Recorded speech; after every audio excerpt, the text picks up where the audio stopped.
ফেরেশতারা বলবে আল্লাহ আরাফাতের ময়দানে তোমার যেই বান্দারা অবস্থান করতেছে ওই বান্দারা তো তারা গোসল করে নাই, ওই বান্দারা তো তারা ভালো মানিত সেই রকম কোনো নামি দামি পোশাক পরে নাই, তারা দেখতেছি ধুলাবালু সারা শরীরের মধ্যে ধুলাবালি লইয়া ওই তোমার আরাফাতের ময়দানে হাজির হয়ে গেছে। আল্লাহ কয় এই যে ধুলাবালি নিয়ে তারা আইছে এতে তারা প্রমাণ করে দিছে তারা আমি আল্লাহর জন্য কত দেওয়ানা। সুবহানাল্লাহ বলেন না। আল্লাহর নবী রাহমাতুল লিল আলামিন বলেন উম্মত তোমরা হজ পালন করো, যত টাকা বেশি খরচ যাবে তত বেশি সওয়াব পাবে। কোন কাজটা করলে আল্লাহ খুশি হবে, কোন কাজটা করলে আল্লাহ বান্দার প্রতি সন্তুষ্ট হবে, এই কাজটা আপনি ঠিকঠাক করে যান, জান্নাত আপনাকে চাওয়া লাগবে না, জান্নাত আপনাকে চাইবে। কথা ঠিক কিনা? আল্লাহ তাআলা যেই কাজগুলা থেকে বেঁচে থাকার জন্য বলছেন, যে অন্যায়গুলা থেকে আল্লাহ আমাদেরকে বেঁচে থাকার জন্য হুকুম দিয়েছেন, ওই কাজগুলি থেকে যদি বেঁচে থাকতে পারেন জাহান্নাম আপনাকে দেখে ডরাবে, জাহান্নাম আল্লাহর কাছে ফানা চাইবে, আল্লাহ ওই বান্দাকে আমার মধ্যে দিও না, যদি দাও তার ইশকের আগুনে আমি জাহান্নাম ঠান্ডা হয়ে যাব। এই জন্য বাবা আল্লাহরে খুশি করার জন্য চেষ্টা করতে হবে। এবার আসেন আল্লাহ খুশি হয় কোন কোন কাজে? বান্দা যখন আল্লাহর প্রশংসা করে আল্লাহ কি হয়? খুশি হয়। বান্দা যখন নামাজ পড়ে আল্লাহ কি হয়? বান্দা যখন রোজা রাখে আল্লাহ খুশি হয়। বান্দা যখন হজ ফরজ হইলে হজ করে আল্লাহ খুশি হয়। বান্দার উপর যখন জাকাত ফরজ হয়, বান্দা যখন জাকাত দেয় আল্লাহ খুশি হয়। বান্দা যখন অন্যায় ছেড়ে দেয় আল্লাহ খুশি হয়। বান্দা যখন দান সদকা করে আল্লাহ খুশি হয়। বান্দা যখন গরিবদের পাশে দাঁড়ায় আল্লাহ খুশি হয়। বান্দা যখন বান্দার মনে কষ্ট না দেয় আল্লাহ খুশি হয়। বান্দা যখন বান্দার বিপদে বান্দার পাশে দাঁড়ায় আল্লাহ খুশি হয়। বান্দা যখন আল্লাহ তাআলার এই পৃথিবীর সকল সৃষ্টির প্রতি মায়া দেখায় আল্লাহ তাআলা বড় খুশি হয়। আর বান্দা যখন নামাজ ছেড়ে দেয় আল্লাহ বেজার হয়। বান্দা যখন রোজা ছেড়ে দেয় আল্লাহ বেজার হয়। বান্দা যখন হজ ছেড়ে দেয় আল্লাহ বেজার হয়। বান্দা যখন যাকাত ছেড়ে দেয় আল্লাহ বেজার হয়। বান্দা হইয়া যখন বান্দার মনে কষ্ট দেয় আল্লাহ বেজার হয়। বান্দা যখন গরিবের পাশে দাঁড়ায় না আল্লাহ বেজার হয়। বান্দা যখন অন্যকে কষ্ট দেয় আল্লাহ বেজার হয়। বান্দা যখন এতিমের মাল ভক্ষণ করে আল্লাহ বেজার হয়। বান্দা যখন বান্দা হয়ে বান্দার উপরে জুলুম করে আল্লাহ তাআলা স্রষ্টা হয়ে বেজার হয়, আল্লাহর কুদরতি মনে কষ্ট পায়। আমার আল্লাহ তাআলা যদি বান্দার প্রতি বেজার হয়ে যায়, রাগান্বিত হয়ে যায়, ওই বান্দার কশ্চিন কালেও ক্ষমা পাওয়ার কোনো সুযোগ নাই। এবার আপনি আপনার নিজের বিবেককে প্রশ্ন করেন, আল্লাহ সন্তুষ্টি হয় যেই কাজে ওই কাজগুলো আপনি কতবার করছেন? আর আল্লাহ বেজার হয় যেই কাজে ওই কাজ আপনি কতবার করছেন? হিসাব মিলাইলে দেখবেন নিজের কাছে নিজে ধরা। কথা ঠিক কিনা? আমার দোষে আমি দোষী, তাই তো গলায় লাগছে ফাঁসি। বাবারা আমার, আজকে এমন একটা বিষয় সম্পর্কে আলোচনা করব যেটার প্রতি আমরা সমাজের অনেক মানুষ অবহেলা করে, যেইটার প্রতি অবহেলা করতে করতে এক সময় ওই কাজটা করার আগে দুনিয়ার জমিন থেকে বিদায় হয়ে যায়। আমার আল্লাহ তাআলা মুসলমানদের উপরে 5টা কাজকে ফরজ করেছেন। আল্লাহর নবী হাদিসের মধ্যে মুসলমানদের জন্য 5টা কাজ ফরজ হয়েছে এই ব্যাপারে ঘোষণা দিয়েছেন। নবী বলেন, বুনিয়াল ইসলামু আলা খামসিন, শাহাদাতি আল্লা ইলাহা ইল্লাল্লাহ ওয়া আশহাদু আন্না মুহাম্মাদুর রাসূলুল্লাহ ওয়া ইকামিস সালাতি ওয়া ইতাইজ যাকাতি ওয়াল হজ্জি ওয়া সাওমি রমাদান। আমার দয়াল নবী রাহমাতুল লিল আলামিন বলেন, ওরে আমার উম্মত, ইসলামের বুনিয়াদ হচ্ছে 5টা, ইসলামের খুঁটি হচ্ছে 5টা, ইসলামের রুকন হচ্ছে 5টা। এই ইসলাম 5টা খুঁটির উপরে দাঁড়িয়ে আছে, ইসলাম 5টা রুকনের উপরে দাঁড়িয়ে আছে। 1 নম্বরে হচ্ছে এই সাক্ষ্য দেওয়া আল্লাহ ছাড়া কোনো মাবুদ নাই এবং আমি নবী হচ্ছি আল্লাহর রাসূল। এই সাক্ষ্যটা হচ্ছে 1 নম্বর খুঁটি। 2 নম্বর খুঁটির নাম হচ্ছে ওয়া ইকামিস সালাতি, নামাজ কায়েম করা। 3 নম্বর খুঁটির নাম হচ্ছে ওয়া ইতাইজ যাকাতি, যাকাত আদায় করা। 4 নাম্বার খুঁটি হচ্ছে ওয়াল হাজ্জি, হজ পালন করা। 5 নাম্বার খুঁটি হচ্ছে ওয়া সাওমে রমাদান, রমজানের রোজাগুলি পালন করা। এই 5টা কাজের উপরে ইসলাম দাঁড়ায় আছে। যদি কোনো বান্দার মধ্যে এই 5টা কাজ না থাকে, ওই বান্দা ইসলামের উপরে নাই। কিন্তু যদি বান্দার মধ্যে 5টার মধ্যে যে কোনো একটাও যদি অবশিষ্ট থাকে, ওই বান্দাকে কাফের বলা যাবে না, ওই বান্দাকে বেদিন বলা যাবে না। কিন্তু শর্ত হলো একটা যে থাকবে, ওইটা 1ম নাম্বার যেটা, ওইটা থাকতেই হবে। এই কালেমা লা ইলাহা ইল্লাল্লাহ মুহাম্মাদুর রাসূলুল্লাহ সাল্লাল্লাহু আলাইহি ওয়াসাল্লাম, এই কালেমার প্রতি পরিপূর্ণ বিশ্বাস যেই বান্দার আছে, ওই বান্দাকে আপনি বেঈমান বলতে পারবেন না, ওই বান্দাকে আপনি কাফের বলতে পারবেন না। কারণ মেইন যেই খুঁটি, ওই খুঁটিটা বান্দার মধ্যে আছে। বাকি 4টা খুঁটি যদি বান্দার মধ্যে থাকে, তার ঈমানের ভিত্তি, ইসলামের ভিত্তি, মুসলিমের ভিত্তি, তার ধর্মের ভিত্তিটা মজবুত হয়ে যাবে। কোনো ঝড় তুফানে তার ঈমান হরণ করতে পারবে না। এই 5টা খুঁটির মধ্যে আজকে একটা খুঁটি সম্পর্কে আলোচনা। খুতবার বিষয় আজকে যেই বিষয়টা হচ্ছে হজ্জের গুরুত্ব। কিসের গুরুত্ব? হজ্জের গুরুত্ব। হজ কাদের উপরে ফরজ? হজ কখন করতে হবে? হজ না করলে কি হবে? হজ করলে হজ যদি কবুল হয়ে থাকে, ওই কবুলকৃত হজের বিনিময়ে আল্লাহ তাআলা আপনাকে কি দান করবেন, এই সম্পর্কে আজকের আলোচনা। যেহেতু এখন হজ্জের মৌসুম চলতেছে, কথা ঠিক না বেঠিক? কারণ হজ্জের মৌসুম চলতেছে, অনেক মানুষ হজ্জে যাবে, অনেক মানুষ উমরাতে গিয়েছে, উমরাতে যাবে, এরকম অনেকে অনেক নিয়ত করেছে। এই হজ পালন করলে আল্লাহ তাআলা আপনাকে কি জাযা দান করবেন, কি পুরস্কার দান করবেন, এই সম্পর্কে আজকে 2-1টি কথা বলবো। আল্লাহর নবী রাহমাতুল লিল আলামিন হাদিসে মুবারকের মধ্যে বলেছেন, বান্দারে, ও আমার উম্মতেরা শোনো, আল্লাহর বান্দারা শোনো, এমন কিছু বান্দা আছে যে বান্দাদের উপরে আল্লাহ হজ ফরজ করেছেন, কিন্তু বান্দা আগামী বছর করবে, আগামী বছর করবে, আগামী বছর হজ করবে, এইরকম আগামী বছর করতে করতে বান্দা একদম মৃত্যুর কাছাকাছি চলে যায়। এইরকম মানুষ আছে না নাই? এই ব্যাপারে নবী হাদিস মুবারকের মধ্যে বলতেছেন, وعن أبي سعيد رضي الله تعالى عنه أن رسول الله صلى الله عليه وسلم قال يقول الله عز وجل إن عبدا صححت له جسمه ووسعت عليه في المعيشة تمضي عليه 5 أعوام لا يفيد إلي لا محروم رواه البيهقي সুনানে বাইহাকি শরীফের 262 নম্বর পৃষ্ঠাতে আল্লাহর নবী রাহমাতুল্লাহ আলামিন বর্ণনা করেন, আল্লাহর যে বান্দাকে অর্থ সামর্থ্য দেওয়া হয়েছে, আল্লাহর যে বান্দাকে সুস্থ রেখেছে, আল্লাহ যে বান্দাকে সুস্থ রাখার পাশাপাশি সচ্ছলতা দান করেছেন, মানে টাকা পয়সা দিয়েছেন, ধন দৌলত দিয়েছেন, ওই বান্দা যদি বলে আমি হজ পালন করব, হজ পালন করব, এইভাবে সচ্ছল হওয়ার পরেও যদি সে হজ করবে বলতে বলতে 5টা বছর, কয় বছর? 5 বছর যদি অতিবাহিত করে ফেলে, তাহলে ওই বান্দা নিশ্চিত বঞ্চিত হতভাগা। আল্লাহর নবী কয়, কোনো বান্দাকে যদি আল্লাহ সুস্থ দেহ দান করে, কোনো বান্দাকে যদি আল্লাহ সুস্থ রাখে এবং পাশাপাশি বান্দারে আল্লাহ টাকা দিয়েছে, ধন দিয়েছে, সম্পদ দিয়েছে, সম্পদের পাশাপাশি স্বাস্থ্য দিয়েছে, স্বাস্থ্যের পাশাপাশি সম্পদ দিয়েছে, শরীর স্বাস্থ্য ভালো এবং টাকা পয়সার দিক দিয়েও ভালো, এই 2টা দিক ঠিক থাকার পরেও বান্দা যদি 5 বছর অলসতা করে অতিক্রম করে ফেলে, বান্দা যদি 5 বছর দেরি করে ফেলে, ওই বান্দাটা নিশ্চিত হতভাগা। বান্দার কপালটা বড় খারাপ, বান্দার কপালটা বড় মন্দ। নবী কয় ওই বান্দার কপাল মন্দ।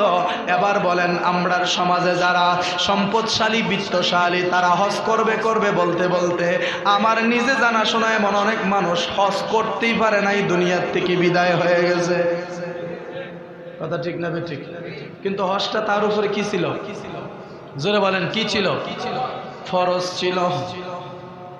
কিন্তু বান্দা হজ করবে বলতে বলতে বান্দা আর হায়াতে কুলাইতে পারে নাই। হজ করতে গেলে 2টা জিনিস লাগে, নামাজ পড়তে গেলে শুধুমাত্র একটা জিনিস লাগে, রোজা রাখতে গেলে শুধুমাত্র একটা জিনিস লাগে, ঈমান আনতে গেলে শুধুমাত্র একটা জিনিস লাগে, কিন্তু হজ করতে গেলে আপনাকে দুইটা জিনিস রাখতে হবে, দুইটা জিনিস আপনার মধ্যে থাকতে হবে। এক নম্বরে হচ্ছে শরীরের মধ্যে শক্তি, দুই নম্বরে হচ্ছে টাকা পয়সা। কিন্তু নামাজ পড়তে গেলে টিয়া লাগে, নামাজ পড়তে গেলে শুধু শরীরে শক্তি থাকলেই হয়, কথা ঠিক কিনা? টাকা পয়সা লাগে না। কিন্তু হজ করতে গেলে টাকাও লাগে, শরীরও লাগে। মানে হজ হচ্ছে শারীরিক এবং আর্থিক একটা ইবাদত, যে ইবাদতের মাধ্যমে শরীরের হক আদায় হয়, টাকা পয়সার হক আদায় হয়। এবার বলেন, হজ কি শুধু টাকাতে হয় না শরীর লাগে? শরীর যদি লাগে, এই শরীরে শক্তি থাকতে হজ করার দরকার আছে না নাই? নাকি বুড়া হইলে করবেন? যখন দাদা ডাকতে গেলে দাদি ডেকে খেলান, বাবা ডাকতে গেলে অন্যতা ডেকে খেলান, মানে দাঁতের ফাঁকে দিয়ে কথা বার হয়ে যায়, কথা বলতে পারেন না, মুখে কথা আটকায়া যায়, হাত দিয়ে কিছু ধরতে পারেন না, ছুটতে যায়, হাঁটতে পারেন না, ফইরা যান। এইরকম অবস্থায় হজ করলে কি মনে করেন হজ হইব? এখানে যারা হাজী সাহেব আছেন, হাজরে আসওয়াদে সুমা দিতে গেলে ভিড় কম না বেশি? উমরার সিজনে আড্ডিমুটি ভেঙে জায়গা, আর হজ্জের সিজনে এইরকম ভিড় এড়াইয়া যদি আপনাকে হাজরে আসওয়াদে সুমা দিতে হয়, তাহলে শরীরে প্রচুর পরিমাণে শক্তি থাকার দরকার আছে না নাই? যেমন পাকিস্তানি, নাইজেরিয়ান, বিভিন্ন দেশের মানুষগুলি দেখবেন এক একটা বাম্বু বাম্বু দেখতে, এক একটার দেহ অনেক বড় বড়, এটি ঠেলা দিলে বাঙালি 10টারে ফেলাই দেয়, কথা ঠিক কিনা? ওই এরা হজ্জের কাজগুলি ঠিকঠাক করতে পারবে, কারণ শক্তি আছে, কথা ঠিক কিনা? শয়তানরে কঙ্কর মারতে গেলে শক্তি লাগেনি? লাগে না? শয়তানরে পাথর মারতে গেলে শক্তি লাগে। যেই লোকটা নিজের জানের জবাবই দিতে পারে না, ওই লোকের শয়তানরে কিসের পাথর মারবো? এই জন্য আমি বলি কি জানেননি, আপনাকে আল্লাহ সম্পদ দিয়েছেন, শরীর সুস্থ থাকতে হজটা পালন করে ফেলেন, কথা ঠিক কিনা? সুস্থ থাকতে, শক্তি থাকতে হজটা আদায় করে লান, পরবর্তীতে সুযোগ পাইলে আবার কইরেন। কিন্তু ফরজ যেটা, এটা শরীরে শক্তি থাকতে কি করেন? আদায় করে ফেলেন। কিন্তু আমি তো দেখি এখানে উপস্থিত যারা আছে এদের মধ্যে সবার কিন্তু হজ্জের তৌফিক নাই, কথা ঠিক কিনা? সবার কিন্তু হজ্জের তৌফিক নাই, হজ করার শক্তি আমরা নাই। কিন্তু যদি আমরা হজ করি, যে কোনো ভাবে যদি আমরা কেউ হজ করায়, তাহলে সেটা ফরজ হজ আদায় হবে না, সেটা নফল হিসাবে আদায় হবে। ধরেন আপনি গরিব মানুষ, হজ্জে যাইতে পারতেছেন না, মনটার বড় আশা হজ করবেন, তো আপনার মালিক খুব ভালো মানুষ, আপনার মালিক 7 লাখ 8 লাখ টাকা দিয়ে আপনার হজ করাই লিছে, এটা আপনার ফরজ হজ আদায় হবে না। কারণ ফরজ হজ যেটা, ওইটা আদায় করতে গেলে নিজের ইনকামের টাকা লাগবে, নিজের ইনকামের টাকা লাগবে, নিজের সম্পদ থেকে হজ করতে হবে। তবে অনেক সময় দেখা যায় নিজের সম্পদ সন্তানদের মধ্যে বন্টন কইরা দেলায়, সন্তানদের মধ্যে বন্টন কইরা দেওয়ার পরে নিজের বলতে আর কিছু থাকে না, তখন সে কি করবে? তখন সব সন্তান মিলে যদি তাকে হজ্জে পাঠায়, সেই হজও আদায় হয়ে যাবে। সুবহানাল্লাহ বলেন না? ইসলামটা বড় সহজ।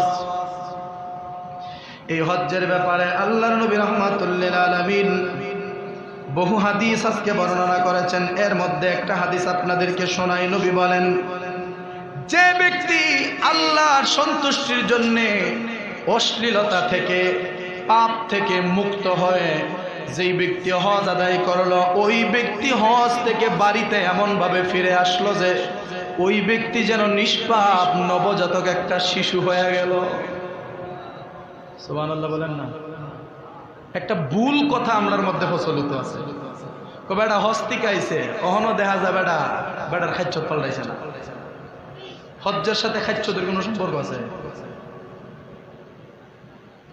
হজ যেমন ফরজ, নামাজও। আল্লাহ কই, ইন্নাস সালাতা তানহা আনিল ফাহশাই ওয়াল মুনকার, নিশ্চয়ই নামাজ বান্দাকে সমস্ত পাপ থেকে বিরত রাখে। তো বান্দার নামাজও পড়ে, পাপও করে, তাহলে এখানে কি নামাজের দোষ? বলেন।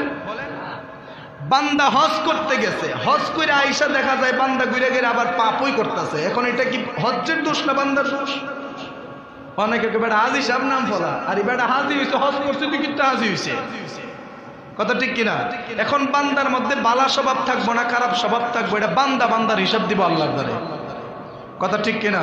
অকর হজ্জের দ্বারা মুমিন মুসলমান হয়ে যাবো গাই মন না, তাহলে সৌদির সব মানুষ মুমিন হয়ে গেল না, কারণ এরা তো দারে কাবা, এরার পাশে কাবা, পাশেই মদিনা, পাশেই গারে সুর, পাশেই গারে হেরা, জাবালে সুর, জাবালে উমর, সাফা মারওয়া সব তো তাদের পাশে, তাদের কাছে। তারা প্রতি বছর যে হজ করে, হজ্জের পরে তাদের দ্বারা অত পাপ হয়।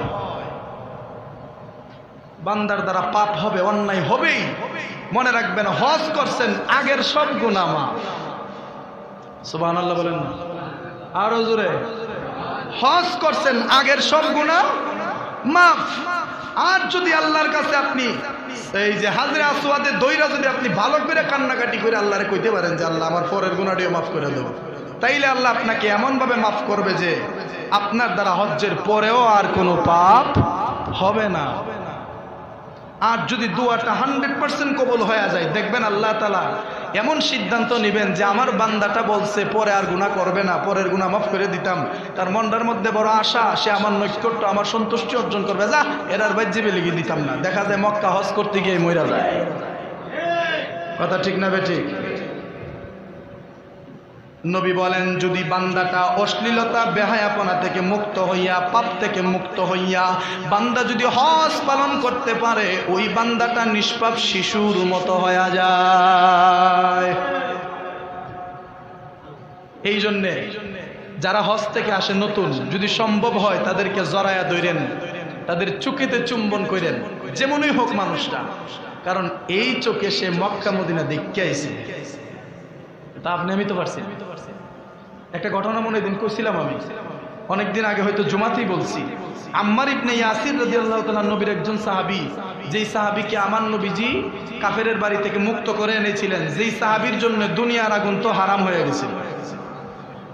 উনি আংরা দইরা খেলতেন, আংরা হাতে নিয়ে খেলতেন, এরকম চুলার ভিতরে হাত ঢুকাইয়া দিতেন, কিন্তু হাতের পশমও জ্বলতো না। ওই সাহাবী একজন সাহাবীর চোখে মুখে চুম্বন করতেছে। ওই সাহাবীকে, ভাই তুমি আমার এইভাবে সুমাইতেছো?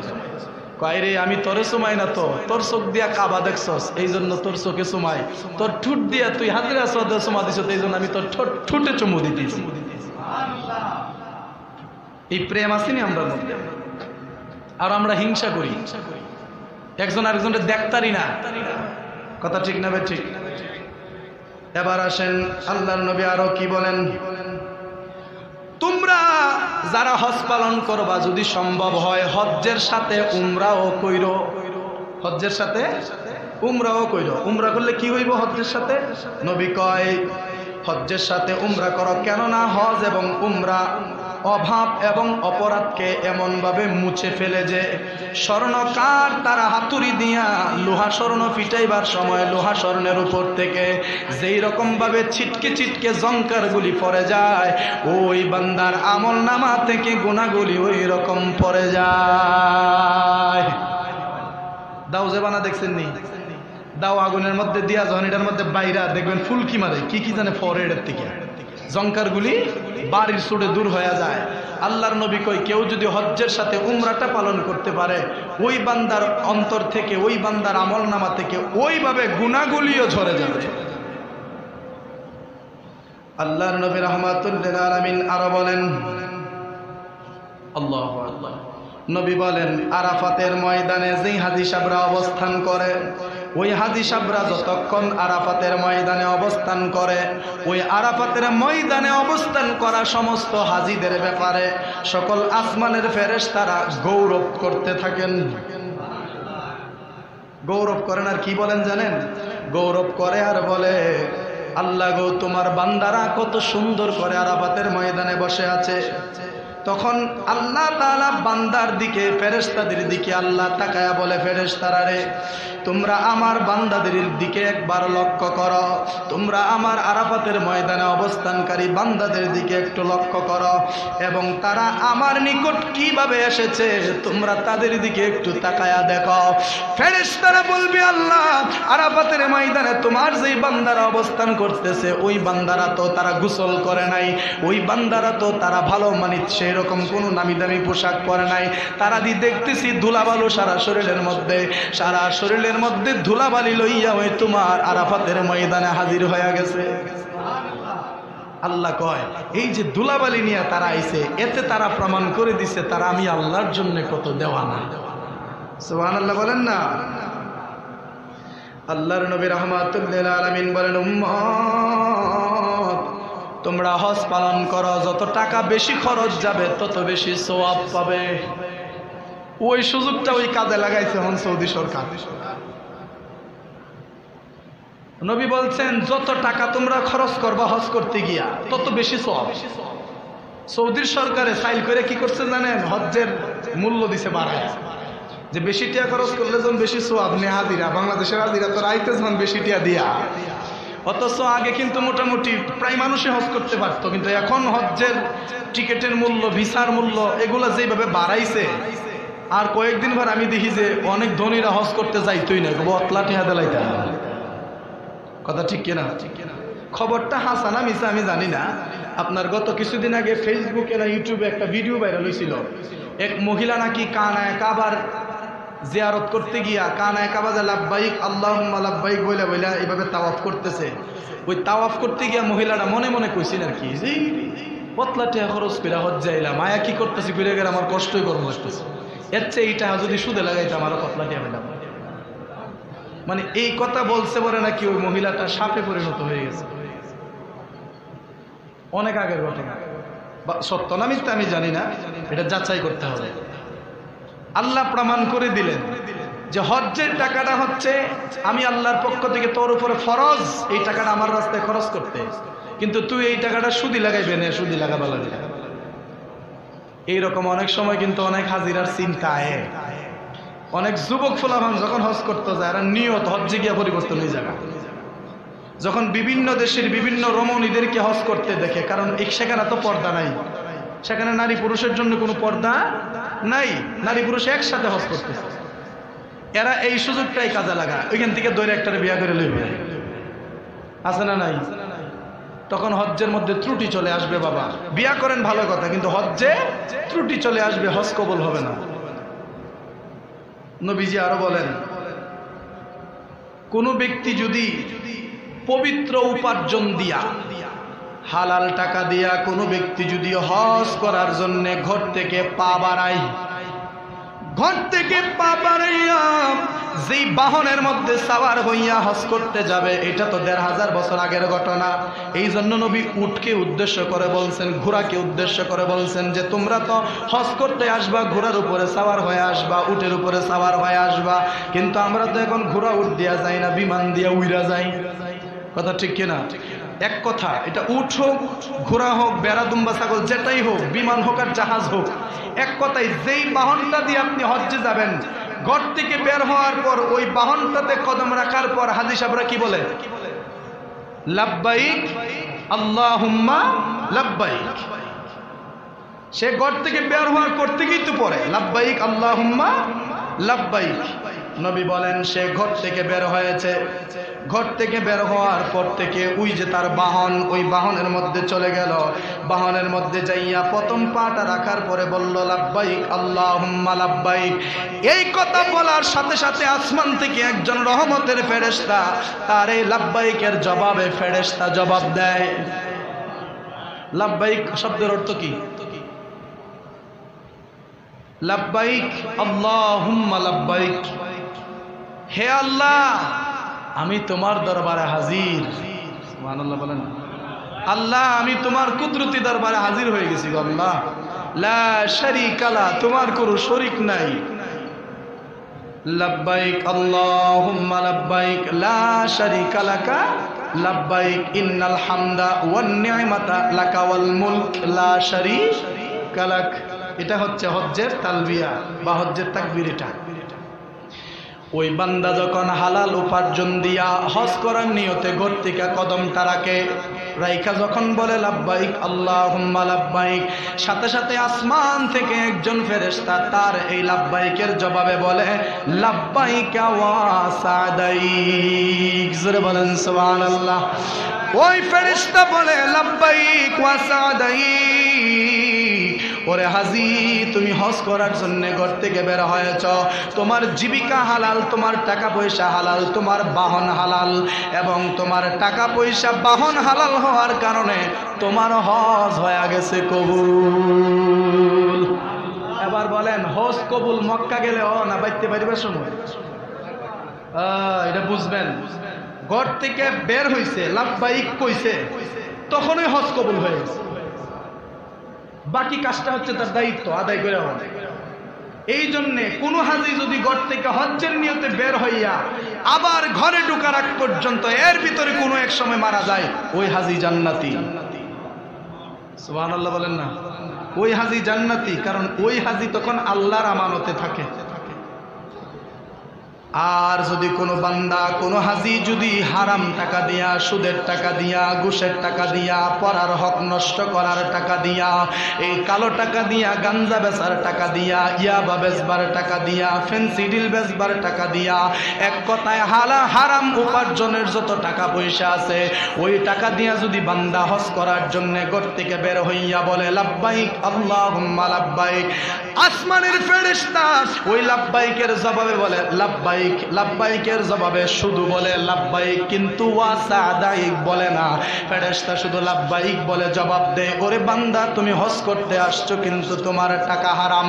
হজ করতে আসছো, টাকাটা হারাম হওয়ার কারণে তোমার বাহনটা হারাম।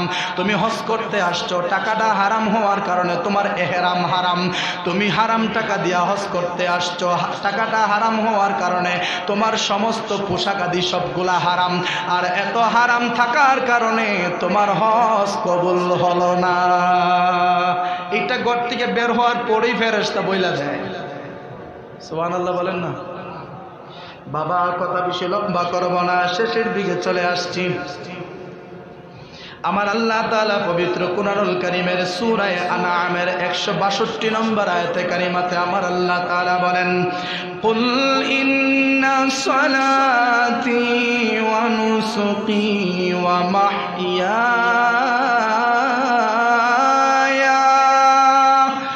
ওয়া মামাতি লিল্লাহি রাব্বিল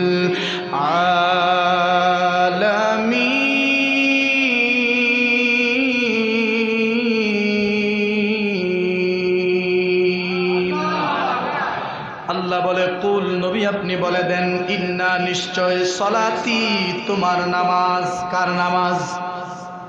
আমাদের নামাজ। নবী শিখাইয়া দিচ্ছেন, উম্মত বলো, কি বলো? ইন্না সলাতি নিশ্চয় আমার নামাজ, অনুসুকি নিশ্চয় আমার হজ, ওয়া মামাতি নিশ্চয় আমার মওত, ওয়া মাহইয়ায়া নিশ্চয় আমার হায়াত।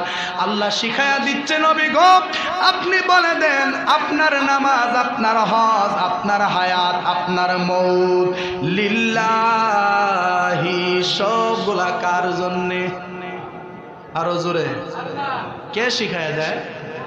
আল্লাহ নবীকে বলতেছে, নবী আপনি বলেন আমার নামাজ। নবীর নামাজ বলতে তো আমাদের নামাজ, কথা ঠিক কিনা? মানে আমার নামাজ, আমার কুরবানি, আমার হায়াত, আমার মওত সবগুলা লিল্লাহ, একমাত্র কার জন্যে? আল্লাহর জন্য, রব্বিল আলামিন, যিনি তামাম জাহানের পালন কর্তা। তারপর আল্লাহ কয় লা শারিকা লা, যার সাথে কোনো শরীক। তাইলে হজ করলে লাভ আসেনি? ওই যে ব্যাপারে তিরমিজি শরীফের প্রথম খণ্ডের 167 নম্বর পৃষ্ঠার 810 নম্বর হাদিসে নবী বলেন, আল হাজ্জু মাবরুরু লাইসা লাহু জাযাউন ইল্লাল জান্নাহ। নবী বলেন, কোন বান্দা যদি হজ পালন করে আর তার হজ যদি কবুল হয়, ওই কবুলকৃত হজ্জের বিনিময় আর কিছু না। কবুলকৃত হজ্জের বিনিময় হচ্ছে একমাত্র জান্নাত। আরো জোরে বলেন না সুবহানাল্লাহ। আর টিয়া নাই, পয়সা নাই, কেনে যাইতাম সোনার মদিনা, কেনে যাইতাম আল্লাহ সোনার মদিনা।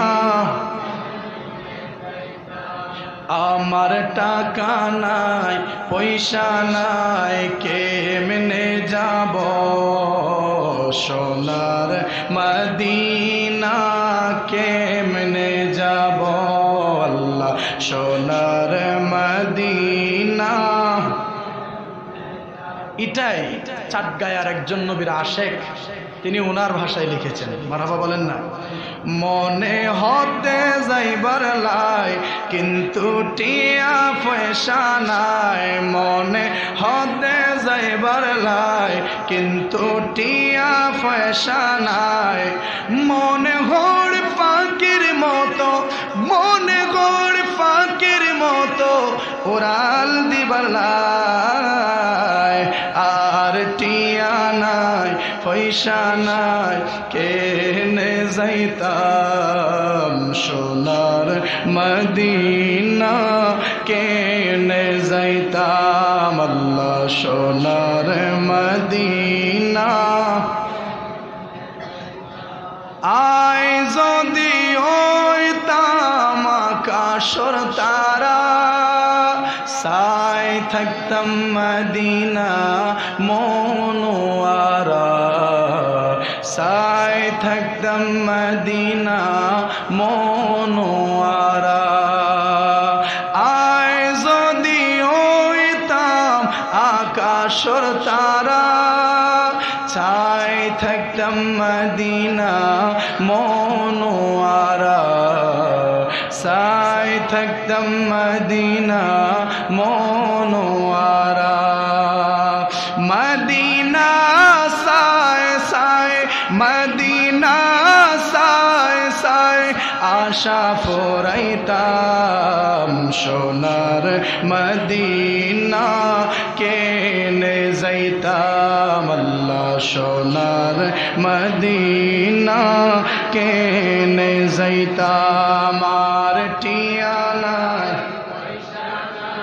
কেনে যাইতাম সোনার মদিনা কেনে যাইতাম আল্লাহ সোনার মদিনা কেনে যাইতাম আল্লাহ সোনার মদিনা কেনে যাইতাম। পড়েন না আমিন। এই মনের আকাঙ্ক্ষাগুলি যদি আমার আল্লাহকে শোনান, আল্লাহকে যাওয়ার তৌফিক দিত না? সবাই বলেন না ইনশাআল্লাহ, বলেন ইনশাআল্লাহ। আল্লাহ তাআলা যেন আমাদের সবাইকে জীবনে একবার হজ অথবা উমরা করার তৌফিক দান করেন।